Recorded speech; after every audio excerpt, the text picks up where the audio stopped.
আনুষঙ্গিক আরও বেশ কয়েকটি বিষয়ে আদালতের বলার পর আদালত যে পর্যবেক্ষণ করে তার এই পিটিশনটি সামারলি রিজেক্ট করে দিয়েছেন। এবং আমাদের পক্ষ থেকে যে সমস্ত আর্গুমেন্টগুলো করা হয়েছিল তিনি আদালত আমাদের সে আর্গুমেন্টগুলো গ্রহণ করেছেন। আপনারা দেখেছেন যে প্রকাশ্য আদালতে আদেশ পড়েছেন এবং যে আদেশটি আমাদেরকে বলেছেন আমি তার সারবত্তাটুকু এনেছি। তিনি বলেছেন এটা আরও বিস্তারিত হবে। তবে যে কথাটি আমি আপনাদেরকে বলতে পারি সেটা হচ্ছে যে তিনি অন্তর্বর্তীকালীন সরকার অর্থাৎ ডক্টর মোহাম্মদ ইউনূসের নেতৃত্বাধীন অন্তর্বর্তীকালীন সরকারের বৈধতা চ্যালেঞ্জ করে যেটা তিনি মামলা করেছেন, ইতিপূর্বে তিনি এই মামলাটি করেছেন, যেটি হাইকোর্টে তিনি তার রিট পিটিশনটি খারিজ হয়েছিল এবং সুপ্রিম কোর্টের আপিল বিভাগ বিগত 4 ডিসেম্বর 2025 আপিল বিভাগ সেটিও খারিজ করে দিয়েছেন। অর্থাৎ একই বিষয়ের উপর তিনি দ্বিতীয়বার আর মামলা করতে পারেন না। এটা হচ্ছে প্রথম আদালতের অবজারভেশন। আরেকটা হচ্ছে আদালত বলেছেন যে দেখেন আমার যে আর্গুমেন্টটা ছিল যেটা সরকারের সন্তুষ্টি, রাষ্ট্রের পরিচালনার পক্ষে সরকার রাষ্ট্র পরিচালনা করেন, তারা কোন দেশের সঙ্গে বৈদেশিক সম্পর্ক চুক্তি কেটা করবেন এটা সম্পূর্ণভাবে সরকারের ব্যাপার। কোনো সুনির্দিষ্ট কোনো বিষয়ে সরকার যদি মনে করেন তাহলে 1956 সালের আইন অনুযায়ী ওনারা যেহেতু ক্ষমতা প্রয়োগ করেন এবং সরকার এখন মনে করছেন না, সুতরাং এই ব্যাপারে তার এই চাওয়াটার কোনো যৌক্তিকতা নেই।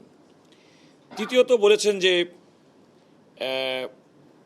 আমাদের যে চুক্তির যে বিষয়টি সেটি এটা আমারও আর্গুমেন্ট ছিল যে এটা রাষ্ট্রের এবং সরকারের একটা নীতিগত সিদ্ধান্তের ব্যাপার। আমি কোন দেশের সঙ্গে চুক্তি করব, আমি কোন রাষ্ট্রের সঙ্গে, সেটা একেবারে পলিসিগত হবে এবং আমাদের সুপ্রিম কোর্টে অসংখ্য নজির আছে যে পলিসিগত বিষয়ে কোনো রিট পিটিশন চলে না এবং রিট পিটিশনের আদালতের কাছে কোনো প্রতিকার পাওয়া যায় না। সেটিও আমি আদালত করি। উদাহরণস্বরূপ আমি পদ্মা ব্যারাজের কথা আপনাদের নিশ্চয়ই মনে আছে, আমি উল্লেখ করেছি যে বর্তমান সরকার আসার পরে এটি কার্যকর করেছে এবং সেটা গ্রহণ করার উদ্যোগ গ্রহণ করেছেন, ইতিমধ্যে পাশ হয়েছে। তো সুতরাং এটা সরকার কোন কাজটি করবে কি করবে না এখন তো সরকারের বেশি ব্যাপার, এটা আমি আদালত বলেছি, সেটা আদালত বিবেচনা নিয়েছে।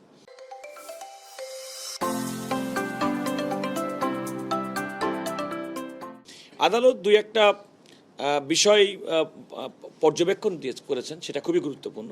ওনারা বলেছেন এখন একটা ডেমোক্রেটিক্যালি ইলেক্টেড গভর্নমেন্ট, নতুন সরকার আসছে, একটা নির্বাচিত সরকার আসছে এবং পার্লামেন্ট অত্যন্ত ফাংশনাল এবং ভাইব্র্যান্ট, যে সংসদ অত্যন্ত কার্যকর রয়েছে এবং সেখানে যে কোনো বিষয়ে আলোচনা হতে পারে, বিতর্ক হতে পারে এবং সেখান থেকে এইগুলো বিষয়ে আলোচনা হতে পারে বলেও আদালত তার আদেশে পর্যবেক্ষণে উল্লেখ করেছেন। আর মৌলিকভাবে আদালত যেটা বলেছেন যে এই রিট পিটিশন যেটা সম্পর্কে আমি বলেছিলাম যে যিনি রিট পিটিশন দায়ের করেছেন তিনি কোনো আইনি প্রতিকারের নয়, বরং তিনি কোনো অবলিক ইন্টেন্ট নিয়ে এটা করেছেন, সেটিও আদালত সেটা বিবেচনায় নিয়ে বলেছেন যে এই রিট পিটিশনের মাধ্যমে এই ধরনের পিটিশনের ভিত্তিতে সরকারের মুখোমুখি বিচার বিভাগকে দাঁড় করানোর একটা হতে পারে, একটা প্রক্রিয়া হতে পারে, সেটিও একটা অবজারভেশনের আদালতের অবজারভেশনের মধ্যে আছে। তো আমরা এখন যেটা হয়েছে যে মোটা দাগে যে এই নীতিগত বিষয়ে এবং আদালতের যে ক্ষমতা এবং আদালত যে ক্ষমতার মধ্যে থেকে কাজ করে থাকেন সেই ক্ষমতার মধ্যে এই রিট পিটিশনগুলোটা পড়ে না, এই কারণে রিট পিটিশনটা সরাসরি খারিজ করে দিয়েছেন। দেখুন, একজন ব্যক্তি যদি কোনো কারণে হাইকোর্টের আদেশে সংক্ষুব্ধ হন তাহলে তার জন্য তো অবশ্যই তিনি আপিল বিভাগে যেতে পারেন। ইতিপূর্বেও তো তার একই ধরনের রিট পিটিশন খারিজ হয়েছিল, তিনি আপিল বিভাগে গিয়েছিলেন, আপিল বিভাগ তাকে লিভ দেয়নি, না দিয়ে তার একটা সামারলি রিজেক্ট করে দিয়েছে। তো উনি এখন এই রায়ে সংক্ষুব্ধ হলে তিনি আপিল বিভাগে যেতে পারেন, সেটা তার একটা আইনগত অধিকার এবং সেই অধিকার যখন তিনি প্রয়োগ করবেন তখন আমরা আমাদের পক্ষ থেকে, রাষ্ট্রের পক্ষ থেকে আইনগতভাবে বিধান, সেই বিধানগুলো একইভাবে উপস্থাপন করব। তখন চূড়ান্ত বিবেচনায় আপিল বিভাগ যা রায় দিবেন সেটি হবে। হ্যাঁ, আপনারা জানেন যে স্বতন্ত্র সুপ্রিম কোর্ট সচিবালয় সংক্রান্ত যে আমাদের একটি হাইকোর্ট বিভাগের রায়, আমরা বলে থাকি সংবিধানের 116 অনুচ্ছেদ অনুযায়ী যে রায়, সেই রায়ের বিরুদ্ধে রাষ্ট্রের পক্ষ থেকে, সরকারের পক্ষ থেকে আমরা আপিল দায়ের করেছি। এটা আপিল বিভাগে আজকে কার্যতালিকায় চেম্বার জাজের আদালতে আসবে বলে আমরা আশা করছি এবং আমরা আজকেই চেষ্টা করবো এটা শুনানি করার জন্য। এখানে আমরা মূলত এই রায়টাকে চ্যালেঞ্জ করেছি। এই রায়টা কিন্তু খেয়াল করে দেখবেন, এই রায়টা চ্যালেঞ্জ করা ঠিক না, এটা কিন্তু আমরা আপিল ফাইল করেছি সরাসরি। চ্যালেঞ্জ ইন দ্য সেন্স যে আপিল, হাইকোর্ট যে রায়টা দিয়েছিল, হাইকোর্ট কিন্তু আমাদেরকে আপিল করার অনুমতি দিয়ে দিয়েছে।